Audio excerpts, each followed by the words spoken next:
Tómatelos, por favor. Luisa, como me entere de que no te los tomas, te juro que le voy a contar a todo el mundo la verdad. La historia de Adriana Salcedo no terminó con la caída de Victoria, ni con el juicio que sacudió los cimientos de la nobleza española. Su verdadera lucha comenzó después, cuando entendió que el mal no residía únicamente en una persona, sino en un sistema corrompido por décadas de silencio y poder mal usado. Valle Salvaje, bajo su guía, se transformó en un faro de esperanza, un lugar donde la justicia no era privilegio, sino derecho, donde el trabajo tenía dignidad y la educación se abría como un camino nuevo para las generaciones futuras. El pueblo, una vez sometido por el miedo, aprendió a caminar de nuevo con la frente en alto. Los niños llenaron las aulas, los campos florecieron y el hospital se convirtió en refugio para todos los que lo necesitaran, sin distinción de origen o posición. La marquesa no gobernaba desde la cúspide de un trono, sino desde la cercanía humana, escuchando, ayudando, liderando con humildad y firmeza. Pero la hermandad de la sombra silenciosa y antigua seguía observando cada uno de sus pasos. Aunque el rey le otorgó su protección, Adriana sabía que la verdadera batalla aún estaba por librarse. No era solo un enfrentamiento político, sino moral, la luz contra la oscuridad, la verdad contra la manipulación. Sin embargo, ya no estaba sola. A su lado tenía aliados leales, un pueblo dispuesto a defender su futuro y una determinación que no podía quebrarse. Así, entre sombras que acechaban y esperanzas que crecían, comenzó una nueva era en Valle Salvaje. Una era en la que Adriana no solo reconstruiría un territorio herido, sino que también desafiaría a un enemigo oculto que creía ser intocable. La luz, al fin, había encontrado su lugar para florecer. Adriana permanecía inmóvil en su habitación, sosteniendo entre las manos la carta de Isabel, un documento que había leído tantas veces que podía recitarlo de memoria. Sin embargo, cada palabra seguía quemándole el alma como si fuera la primera vez. Allí estaban descritos, con la caligrafía impecable de Isabel, los crímenes más atroces cometidos por Victoria, el asesinato de Pilara, los intentos repetidos contra la vida de Pedrito, la manipulación despiadada de Isabel, la muerte lenta y envenenada de Evaristo. Era como si la verdad hubiera estado oculta bajo capas de silencio durante años y de pronto hubiese emergido para exigir justicia. Adriana, con la voz quebrada, se preguntó en voz alta cómo debía usar esa verdad sin arrasar con todo y con todos. Rafael entró entonces, sorprendiéndola en medio de aquel torbellino emocional. Ella le mostró la carta y él escuchó en silencio, con el rostro endurecido por la gravedad de lo que ya conocía y lo que volvía a escuchar. Adriana insistió con fuerza en que mantener el nombre de los Gálvez de Aguirre intacto ya no era una opción. ¿Por qué proteger un legado construido sobre sangre? ¿Por qué perpetuar el silencio que tanto daño había causado? Rafael apenas tuvo tiempo de responder cuando Mercedes irrumpió en la habitación, pálida, sin aliento. Traía noticias urgentes. Victoria había enviado una carta desde su celda a la corte española, acusando a Adriana de conspiración, falsificación y usurpación. No solo eso, la corte había aceptado sus acusaciones y había convocado a ambas mujeres a una audiencia formal en Madrid en 3 días. Fue entonces cuando algo cambió en Adriana. Donde muchos habrían sentido pánico, ella sintió oportunidad. La sonrisa fría que se dibujó en sus labios sorprendió incluso a Mercedes. No sería una víctima acorralada, sería la acusadora. Levantó la carta de Isabel como si fuera un estandarte y declaró que revelaría toda la verdad ante la corte, sin importar quién cayera. La noticia del viaje se extendió como incendio por todo el valle. En la casa pequeña, Alejo cuidaba a Luisa, aún débil pero viva, y ambos temieron por lo que podría suceder si Victoria lograba retorcer la verdad ante los jueces. Mientras tanto, en su celda, Victoria escribía compulsivamente a sus antiguos aliados en la corte, moviendo influencias como la estratega despiadada que siempre había sido. La guerra entre ambas mujeres ya había comenzado, y cada una preparaba sus armas. Victoria, sus intrigas; Adriana, la verdad desnuda. Mercedes reunió testimonios que habían permanecido en silencio durante años. Felipe, el antiguo capataz; Ana, la criada sobreviviente de Úrsula. Incluso Bernardo regresó con documentos financieros que probaban fraudes realizados por Victoria. Era la primera vez que Adriana comprendía con absoluta claridad que no estaba sola.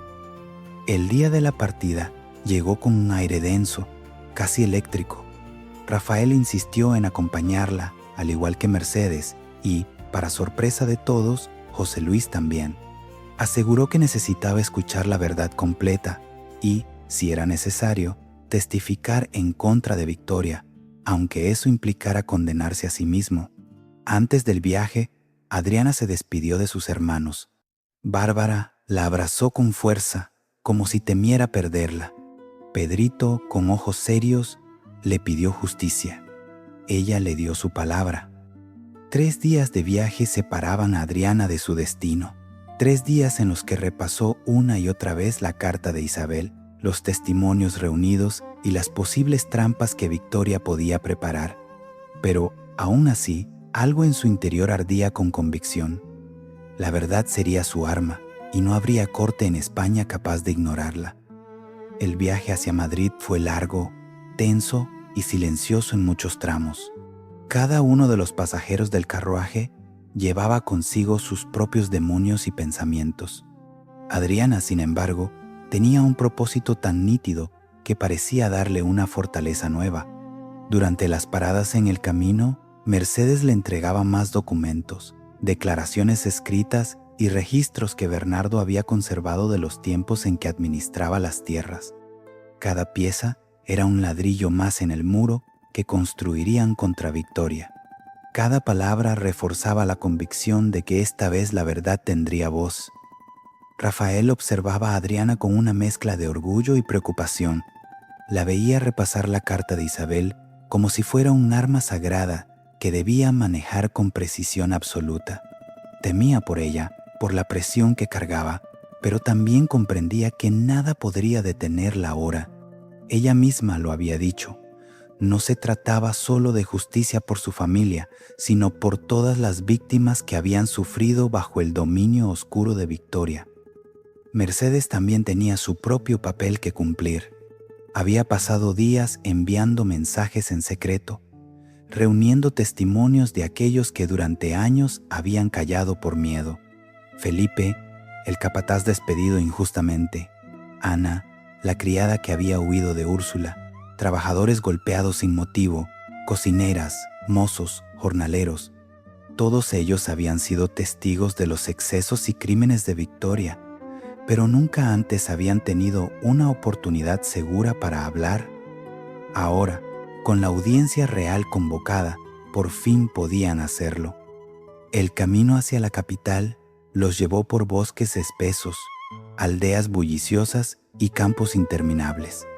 Era un recordatorio claro de lo lejos que Valle Salvaje estaba del corazón del reino, tanto en distancia como en influencia.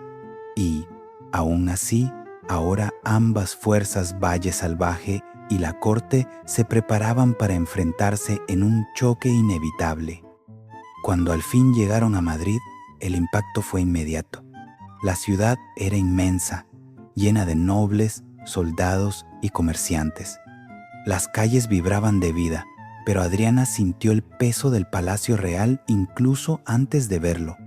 Sabía que dentro de esas paredes se decidiría el destino no solo suyo, sino de todo Valle Salvaje. La posada donde se alojaron era modesta, pero cercana al palacio. Esa noche, ninguno pudo dormir bien. Rafael permaneció despierto junto a Adriana, quien luchaba contra el insomnio mientras repasaba mentalmente cada paso de su intervención. La duda intentó colarse en su corazón, preguntándole si podría cometer un error, si Victoria lograría manipular a los jueces, si realmente tenía fuerza suficiente para enfrentarse a una mujer que llevaba toda una vida tejiendo intrigas en la corte. Pero Rafael, con voz firme, disipó esos temores. Le recordó que la integridad se notaba en la mirada, en las palabras sinceras, en los actos, y la corte, pese a todas sus imperfecciones, aún valoraba la verdad cuando se presentaba con claridad. Al amanecer, mientras la luz gris filtraba por las ventanas, Adriana se vistió con un vestido negro que simbolizaba luto y solemnidad. Mercedes le recogió el cabello en un moño austero, acentuando la gravedad de la jornada. Cuando se miró al espejo, Adriana apenas se reconoció. Ya no era la joven asustada que llegó a Valle Salvaje meses atrás, sino una mujer templada por el dolor, la pérdida y la justicia. El Palacio Real se alzaba imponente cuando llegaron. Las columnas de mármol, los frescos dorados y los guardias con armaduras relucientes imponían un respeto casi sobrehumano. La sala de audiencias era aún más intimidante. Tapices históricos, un techo pintado con ángeles y 3 jueces que encarnaban la voluntad del rey. Victoria ya estaba allí, sentada con porte altivo a pesar de sus esposas. Cuando la vio entrar, sus labios se curvaron en una sonrisa cargada de veneno. Pero Adriana, en lugar de temblar, mantuvo la mirada fija. El enfrentamiento había comenzado oficialmente. El juez principal abrió la audiencia y, aunque la ley dictaba que Victoria hablaría primero, nadie estaba preparado para lo que sucedió en cuanto golpeó el martillo y las puertas se abrieron, dejando entrar a una multitud inesperada. Las puertas de la sala de audiencias se abrieron de golpe y lo que ocurrió a continuación dejó a todos paralizados. Una multitud avanzó en silencio solemne, encabezada por guardias reales que formaron 2 hileras perfectas. Detrás de ellos, decenas de rostros conocidos llenaron el recinto. Trabajadores, criados, antiguos empleados, incluso pequeños comerciantes del valle que habían sido víctimas silenciosas de la tiranía de Victoria. Era como si Valle Salvaje entero hubiera viajado a Madrid para presenciar la caída de la mujer que los había oprimido durante tantos años. Victoria, que hasta entonces había mantenido un porte arrogante, empalideció al verlos entrar. Trató de levantarse, sus cadenas tintineando, protestando que esos campesinos no tenían derecho a estar allí. Pero el juez principal la silenció con un gesto severo. La justicia del rey, dijo, admitía testigos relevantes sin importar su clase social. Esa sola afirmación debilitó aún más la posición de Victoria antes de que siquiera pudiera comenzar su defensa. Adriana, sorprendida pero profundamente conmovida, sintió que el aire se arremolinaba a su alrededor. Nunca había imaginado que tantos estarían dispuestos a presentarse ante la corte para hablar. Su determinación se solidificó. No estaba sola. No enfrentaba a Victoria como una simple mujer del valle. Lo hacía en nombre de todos los que habían sufrido. El juez autorizó a Victoria a comenzar. Ella inhaló profundamente, recuperando su tono melodramático habitual. Empezó a proclamarse víctima de una conspiración infame orquestada por Adriana, alegando que su sobrina había manipulado a todos para despojarla de sus tierras y su título. Acusó a Adriana de seducir a Rafael mientras aún estaba casada con Julio, de falsificar documentos, de difamarla con crueles inventos. Su discurso era fluido, entrenado, casi teatral. Algunos nobles incluso parecían impresionados. Pero antes de que pudiera continuar, un murmullo se extendió cuando la multitud se abrió para dejar pasar a una figura inesperada, una mujer alta, vestida enteramente de negro, con porte noble y expresión de dolor contenido. Los jueces la reconocieron de inmediato. Lady Catalina de Montemayor, anunció el juez principal. No esperábamos su presencia. Victoria perdió el aliento. Catalina, su antigua amiga y aliada en los círculos nobles, caminó hacia el estrado con una dignidad tan imponente que la sala entera guardó silencio. «No me llames, amiga», respondió Catalina, con un veneno helado en la voz. no después de lo que le hiciste a mi hermana. La declaración cayó como un rayo. Adriana sintió cómo Mercedes, detrás de ella, contenía el aliento. La corte entera escuchó mientras Catalina revelaba la historia de su hermana Elena, quien había llegado a Valle Salvaje 15 años antes y había muerto en un supuesto accidente ecuestre. Ahora, Catalina sostenía en sus manos una carta enviada por Elena el día antes de su muerte. Había escrito que Victoria la odiaba, que la amenazaba, que temía por su vida. Los murmullos se convirtieron en indignación abierta. Victoria gritó que era una mentira, pero su voz carecía del peso que había tenido minutos antes. Y entonces entró el siguiente testigo, Pablo, el antiguo mozo de cuadra. Con pasos temblorosos, se acercó para declarar que él mismo había encontrado espinas de acacia colocadas deliberadamente bajo la silla de montar del caballo de Elena y que vio a Victoria rondando los establos la noche anterior al accidente. De su bolsillo sacó las espinas, envueltas en tela, manchadas aún con sangre seca. El fiscal del rey confirmó su veracidad tras examinarlas. Murmullos de horror recorrieron la sala. Victoria gritó que todo era una conspiración, pero cada palabra parecía hundirla más en un vacío del que ya no podría escapar. Adriana sintió que su momento estaba cerca. Había esperado a que Victoria hablara, a que los testigos revelaran solo una parte del monstruo que era, pero la pieza clave, su arma definitiva, seguía guardada en su bolso, la carta de Isabel. Y cuando le llegara el turno, sería imposible para Victoria escapar de la verdad. El ambiente en la sala se había transformado por completo. Lo que al inicio parecía una audiencia donde Victoria intentaría manipular la realidad a su conveniencia, se había convertido en una cascada imparable de revelaciones que reforzaban su culpabilidad. Sin embargo, lo peor aún no había llegado. Los jueces, serios y atentos, autorizaron la entrada de los siguientes testigos, quienes aguardaban con evidente tensión. Era el momento en que los silencios guardados durante años por miedo comenzarían a romperse. Adriana observaba cada declaración con el corazón encogido. No solo eran pruebas contra Victoria, sino heridas abiertas que por primera vez tenían oportunidad de sanar. Felipe, el antiguo capataz, avanzó con paso inseguro. Las manos le temblaban, pero su voz, aunque ronca, mantuvo la claridad necesaria para describir lo que había visto la noche de la muerte de Pilara.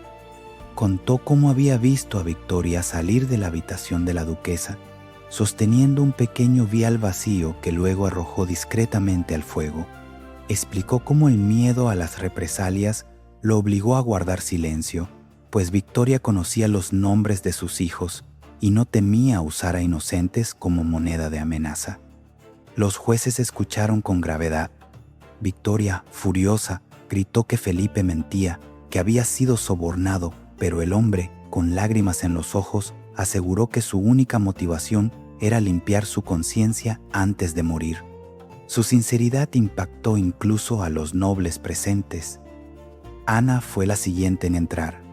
La joven criada, que había escapado de la crueldad de Úrsula Salcedo, caminó con la determinación de quien sabe que la verdad puede costarle caro, pero que el silencio cuesta más. Narró cómo Úrsula había envenenado a Julio y cómo escuchó a Victoria felicitarla por ello, asegurando que Julio era un obstáculo que debía desaparecer. Aunque Victoria no había ejecutado el crimen directamente, Ana dejó claro que había sido cómplice antes, durante y después de la tragedia. La sala se estremeció. Julio, siempre recordado como un hombre noble y generoso, se convertía en pieza clave para demostrar la larga lista de crímenes ocultos de Victoria. Y aún así, lo que quedaba por revelarse era más devastador que todo lo anterior. Los jueces pidieron silencio para continuar. Fue entonces cuando Adriana, con paso firme, sacó la carta de Isabel. No la presentó aún, pero la colocó sobre la mesa como una advertencia silenciosa. Victoria lo notó, la vio, y por primera vez desde el inicio de la audiencia Su expresión, antes arrogante, se quebró con un destello de auténtico terror. «Aún queda más», anunció Adriana. «Mucho más».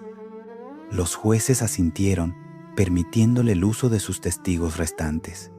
Pero antes de que pudiera hablar, un murmullo recorrió la sala. Las puertas se abrieron una vez más y apareció una figura que congeló el aire. Dámaso Cavalieri, alto, elegante, con un porte europeo inconfundible, caminó hacia el estrado sin apartar la mirada de Victoria. El murmullo creció en un estruendo de incredulidad.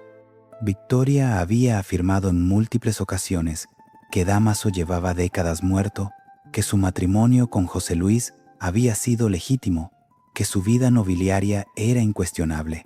Pero allí estaba él, vivo, respirando, cargando consigo el mayor golpe a la identidad de Victoria. «Hola, querida esposa», dijo con frialdad. «Parece que olvidaste mencionarle al tribunal que nuestro matrimonio jamás fue anulado». Victoria se desplomó en su asiento. Dámaso presentó los documentos de su unión matrimonial, intactos, oficiales y firmados por la Iglesia. Los jueces los examinaron. La bigamia, un crimen gravísimo, se sumó ahora a la larga lista de acusaciones contra Victoria. Ese solo cargo era suficiente para despojarla de todos sus títulos, propiedades y derechos. Pero la verdad aún tenía más que mostrar. Adriana levantó finalmente la carta de Isabel. La corte entera contuvo la respiración.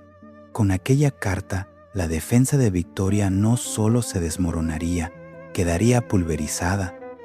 El silencio que cayó sobre la sala cuando Adriana levantó la carta de Isabel era tan profundo que hasta el más leve suspiro parecía resonar contra los muros del palacio. Victoria, que segundos antes gritaba su inocencia con la agresividad habitual, se quedó inmóvil, los ojos fijos en aquel papel como si se tratara de una serpiente a punto de morderla.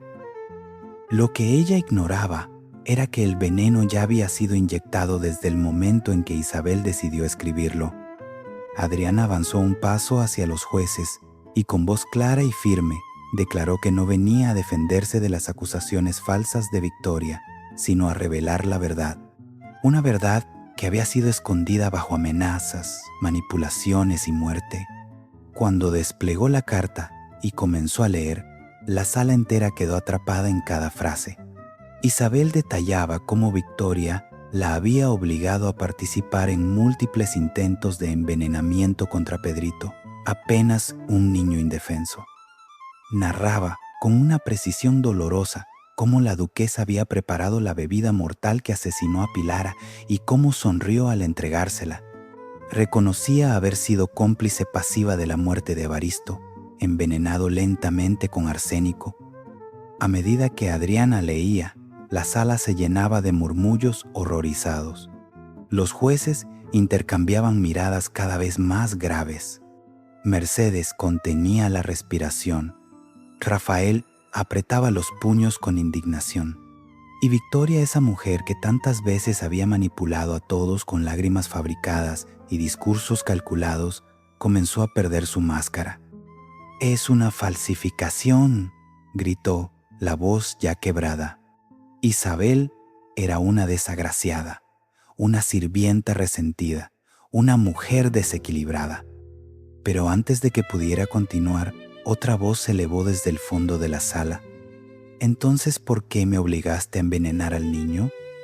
Los presentes se giraron al unísono.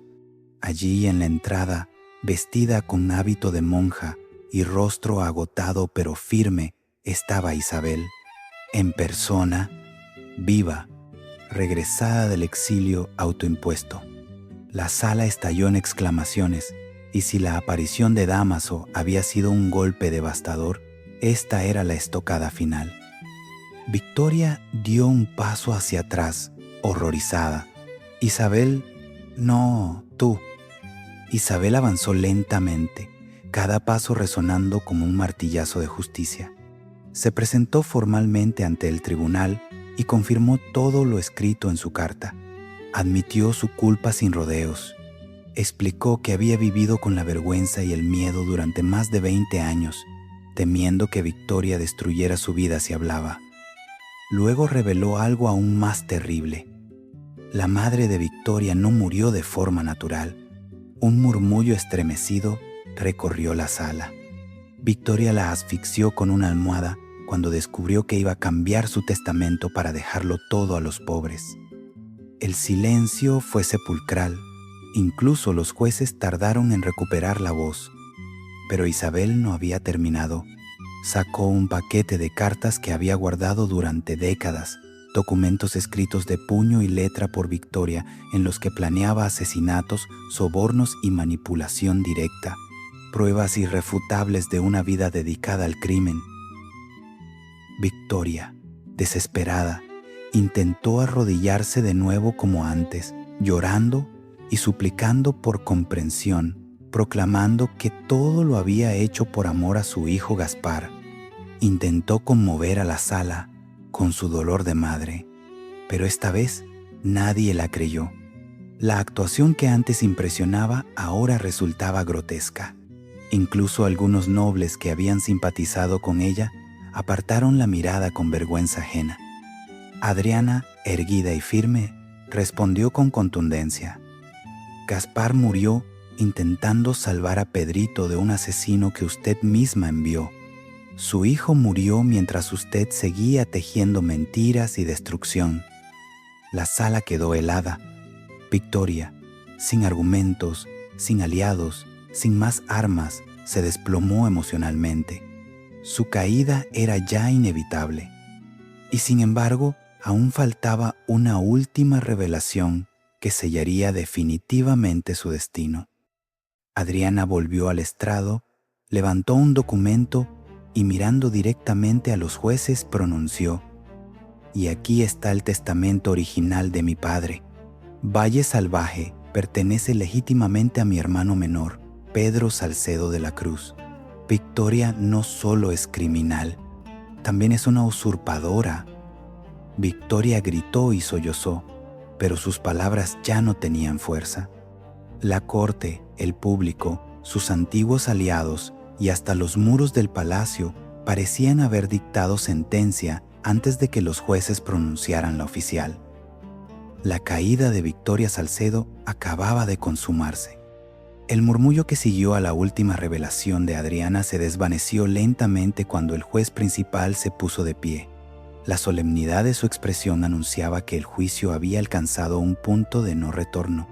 Cada pieza de evidencia, la carta de Isabel, las confesiones en persona, los testimonios de trabajadores, los documentos financieros, la bigamia revelada por Dámaso, el testamento original de Evaristo, formaba un mosaico contundente e imposible de refutar. La caída de Victoria Salcedo no solo era inminente, ya había ocurrido. Solo quedaba formalizarla. Los jueces llamaron al silencio. Victoria permanecía en su silla, inmóvil, con la mirada vacía de quien ha visto derrumbarse el imperio que construyó durante toda su vida. Era una sombra de la mujer arrogante que había entrado horas antes. Apenas respiraba. «Doña Victoria Salcedo», dijo el juez principal con voz grave, «las pruebas presentadas en su contra son abrumadoras. Este tribunal la declara culpable de asesinato, conspiración, intento de filicidio, bigamia, fraude, extorsión y múltiples crímenes adicionales contra la corona y la sociedad». Un suspiro colectivo recorrió la sala. Victoria apretó los puños, temblando. «Es usted sentenciada a cadena perpetua», continuó el juez sin posibilidad de revisión ni perdón real. «Todos sus títulos y propiedades quedan revocados y pasarán a la administración temporal de la corona». «No», el grito fue desgarrador. «Ustedes no pueden hacerme esto. Soy Victoria Salcedo, la duquesa de Valle Salvaje». «Ya no lo es», respondió el juez con frialdad. Cuando los guardias se acercaron para escoltarla, Victoria se volvió hacia Adriana con un odio tan profundo que parecía deformarle el rostro. «Te maldigo», Adriana escupió. «Maldigo a tu sangre, a tus hijos, a Valle Salvaje». Ojalá caiga sobre ti todo el peso de lo que acabas de hacer. Pero Adriana, serena, la miró con compasión triste. El único poder que tenías era el miedo que inspirabas, dijo suavemente, y ese poder murió hoy. Fue arrastrada fuera de la sala entre gritos y maldiciones. El eco de su caída quedaría grabado en la memoria de todos. Sin embargo, la audiencia aún no había terminado. Todos voltearon cuando el juez se dirigió a José Luis. Don José Luis Gálvez de Aguirre declaró: «Usted ha confesado complicidad en varios crímenes. Su cooperación será tomada en cuenta. Este tribunal lo sentencia a 5 años de prisión con posibilidad de reducción por buena conducta».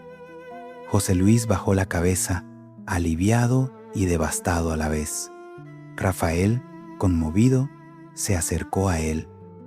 «Padre», murmuró. «Hijo mío», respondió José Luis, con lágrimas en los ojos, «sé el hombre que yo no fui. Cuida de Valle Salvaje». Luego el juez principal se giró hacia Adriana. La sala quedó en absoluto silencio. Doña Adriana Salcedo de la Cruz, de Gálvez de Aguirre, dijo con solemnidad: «La corona reconoce la legitimidad del testamento de su padre. Las tierras de Valle Salvaje pertenecen legalmente a su hermano menor, don Pedro Salcedo de la Cruz. Hasta que alcance la mayoría de edad, usted será su tutora y administradora única». Adriana asintió con humildad. Además, añadió el juez, por su valentía al exponer crímenes de alto impacto contra la corona y por su compromiso con la justicia, el rey Carlos I le otorga el título de Marquesa de Valle Salvaje. Hubo un estallido de exclamaciones. Mercedes cubrió su boca con ambas manos. Rafael tomó la mano de Adriana, emocionado. «Una marquesa», susurró ella, incrédula. «Un título bien merecido», aseguró el juez. La audiencia terminó con aplausos que resonaron como un cántico de liberación. Afuera, una multitud esperaba noticias. Cuando Adriana salió, los aplausos se multiplicaron, mezclados con gritos de alegría.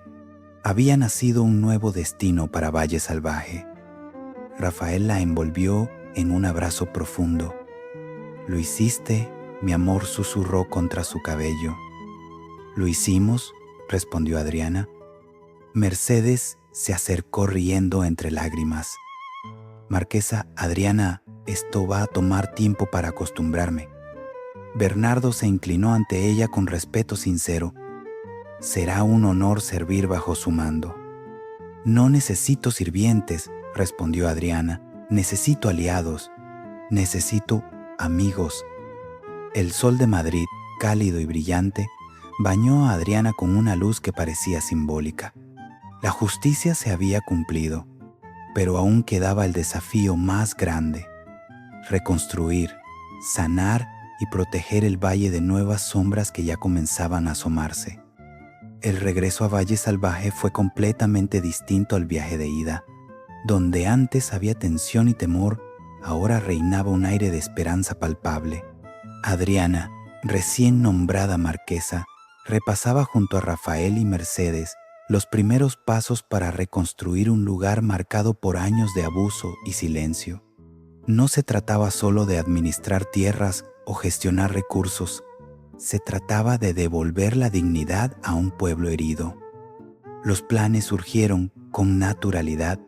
Adriana propuso salarios justos para los trabajadores y condiciones dignas para todos. Rafael habló de una escuela, un sueño que por fin parecía alcanzable.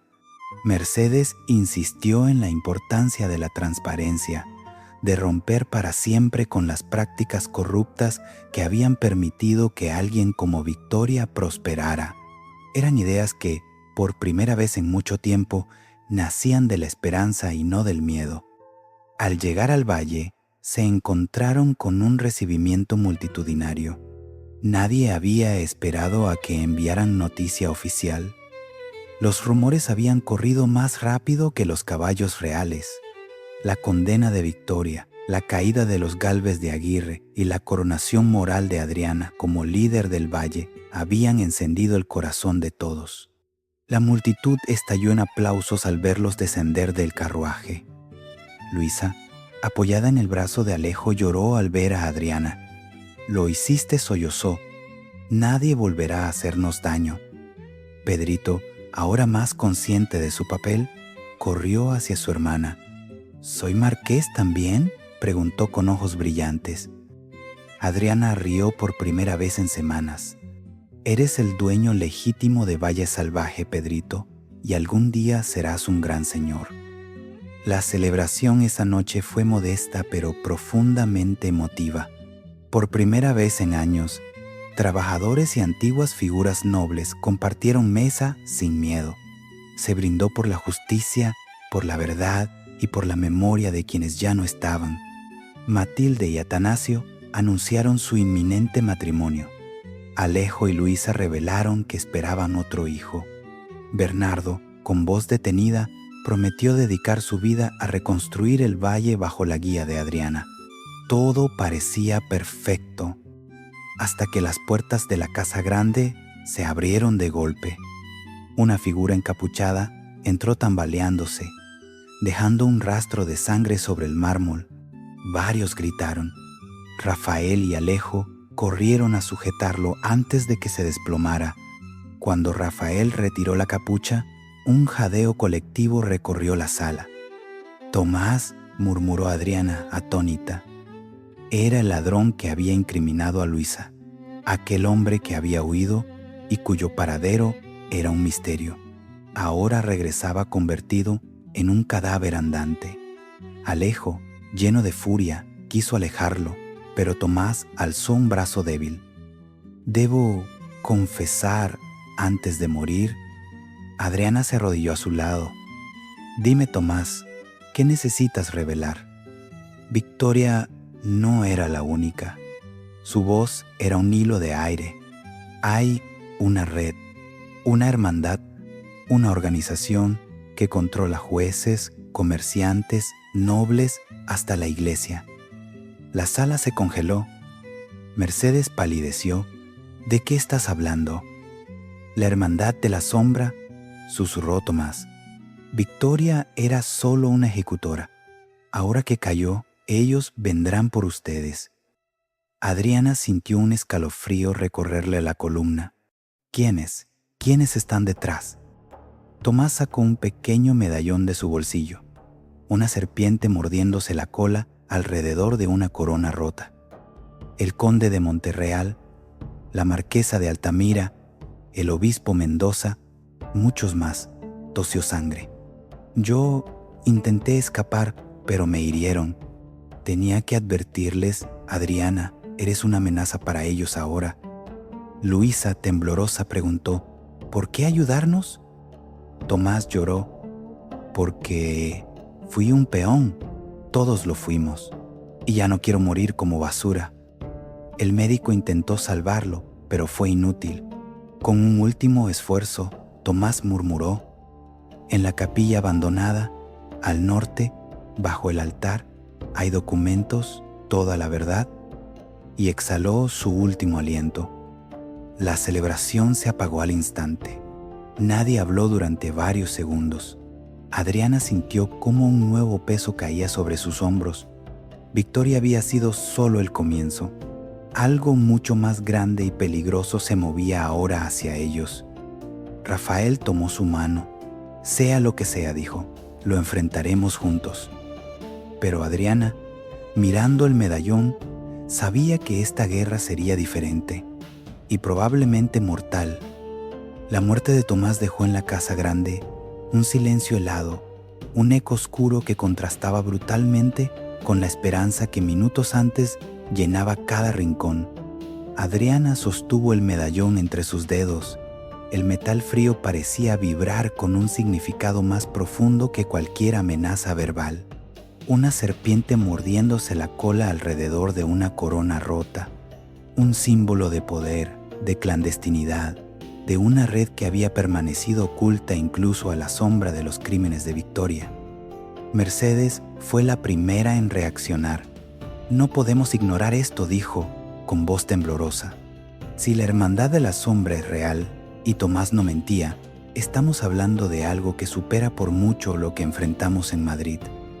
Bernardo asintió, aún examinando el medallón. Recordaba haber visto ese mismo símbolo en antiguos documentos mientras trabajaba como administrador. Su rostro envejecido se volvió más serio. Esto no es una amenaza cualquiera. Esta organización existe desde hace décadas, quizás siglos. Y si Tomás tenía razón, tienen influencia en tribunales, en el comercio, incluso en la iglesia. Rafael tomó la mano de Adriana, consciente de que el peso del valle y de las revelaciones recaía siempre sobre ella. No iremos a esa capilla solos esta noche. Podría ser una trampa, o podría ser nuestra única oportunidad para adelantarnos, respondió Adriana con determinación férrea. Pero antes de actuar, ella necesitaba claridad. Salió al exterior, caminando bajo la luz tenue de las antorchas. La celebración había sido desmantelada en segundos. Música apagada, mesas vacías, conversaciones suspendidas. La noche, que antes había parecido festiva, ahora era un campo de sombras. Caminó hasta el cementerio familiar, donde descansaban Julio, Gaspar, una lápida simbólica de Pilara y otra para Evaristo. Se arrodilló lentamente ante ellas, tocó la tierra húmeda. «Perdón», susurró, «perdón por no haber visto antes lo que Victoria escondía, perdón por no haber podido evitar tanto dolor». Rafael se arrodilló junto a ella en silencio. «Tu lucha nos trajo justicia», dijo mirando la tumba de su hermano, «y ahora nos toca a todos proteger lo que has logrado». Al regresar a la casa grande, encontró al resto esperando, listos para decidir su próximo paso. Irene, con voz temblorosa, reveló algo inesperado. Recordaba haber visto cartas con el símbolo de la serpiente entre las pertenencias de su padre. Él siempre las quemaba sin decir palabra. Durante años creyó que eran asuntos personales. Ahora entendía la verdad. «Esto está más cerca de nosotros de lo que imaginábamos», dijo, casi en un susurro. Adriana tomó aire profundamente. Si la hermandad controla sectores del reino, entonces no solo nos observan, nos temen. Victoria fue su arma, y ahora buscan reemplazarla o destruir lo que estamos construyendo aquí, pero no permitiré que este valle vuelva a ser gobernado por el miedo. La determinación en su voz era nueva, más fuerte, más madura. Las brasas de una líder que ya no actuaba por reacción, sino por visión. Los días siguientes estuvieron cargados de movimiento, reconstrucción y vigilancia. Bajo la dirección de Adriana, se iniciaron reformas reales. La escuela abrió sus puertas, el hospital comenzó a ampliar servicios, los trabajadores recibieron contratos justos. Valle Salvaje florecía con una rapidez que sorprendía incluso a sus propios habitantes. Pero las sombras seguían ahí. Cartas anónimas comenzaron a llegar, advertencias veladas, símbolos grabados en árboles o puertas, intentos de sabotaje, incendios que aparecían en momentos sospechosos, alimentos contaminados descubiertos a tiempo. Todo indicaba que la hermandad había decidido actuar. Yet, Adriana no retrocedió. De hecho, la situación dio un giro inesperado cuando recibió una carta del propio rey Carlos I. En ella, el monarca le otorgaba su protección total, declarando que cualquier ataque en su contra sería considerado un ataque contra la corona. Más aún, la nombraba investigadora real especial para desmantelar a la Hermandad de la Sombra. Mercedes casi dejó caer la carta. «Adriana, esto es una declaración de guerra abierta». «Y la acepto», respondió la marquesa con calma. Valle Salvaje comenzó a transformarse en un símbolo nacional. Nobles reformistas viajaban para aprender del nuevo modelo de gobierno. Los habitantes recuperaron la dignidad, la risa, la vida. La hermandad observaba, sí, pero Adriana también los observaba a ellos. La semilla de la rebelión luminosa estaba plantada y no había sombra capaz de apagarla.